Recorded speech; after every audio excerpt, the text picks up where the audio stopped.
பகவத்கீதையில் 6வது சாப்டரில் 36வது ஸ்லோகம். அசம்யத்தாத்மனா யோகः துஷ்ப்ராப இதி மே மதிஹி வஷ்யாத்மனா து யததா சக்யோ வாப்தும் உபாயதः. இப்போ இதுக்குள்ள அர்த்தத்தை பார்க்கலாம். இப்போ கண்ணன் சொல்லின்னு இருக்கார், கடைசி வழி, அதாவது யார் மனசை அடக்க முடியலையோ அவளுக்கு சமதர்ஷனங்கிற யோகமே சித்திக்காது.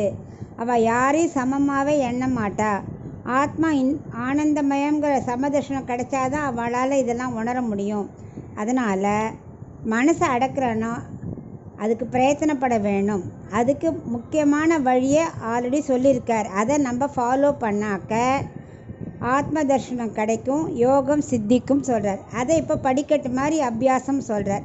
அபியாசம் முதல்ல ப்ராக்டிஸ் பண்ணணும். வைராக்கியம், மனசை வைராக்கியத்தோடு வச்சுக்கணும், கண்ட இடத்துல போகாமல் நெஞ்ச ஆத்மாலேயே நிலைநிறுத்தணும். அப்புறம் முன்னாடி சொன்ன மாதிரி கர்மயோகத்தை பகவானுக்குங்கிற எண்ணத்தோடு விடாமல் செய்யணும். நமக்கு என்ன கர்மயோகம் விதிக்கப்பட்டிருக்கோ அந்த கடமையை விடாமல் செய்யணும்.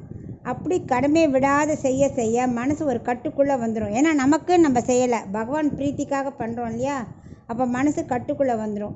ஸோ மனசு அடங்கிடுதுன்னா அப்புறம் ஈஸி, சமதர்ஷனம் கிடைக்கிறது ரொம்ப ஈஸி. அதனால் இந்த அபியாசத்தை ஒழுங்காக பண்ணினாதான் நமக்கு யோகம் சித்திக்கும்னு இந்த 36வது ஸ்லோகத்தில் மறுபடியும் ஒரு படிக்கட்டு மாதிரி எல்லாத்தையும் சொல்லின்னு இருக்கார். அபியாசம், வைராக்கியம், சமமாக பார்க்கணும், மனசை அடக்கணும்னு இது எல்லாத்தையும் ஒரு படிக்கட்டு மாதிரி சொல்லின்னு இருக்கார்.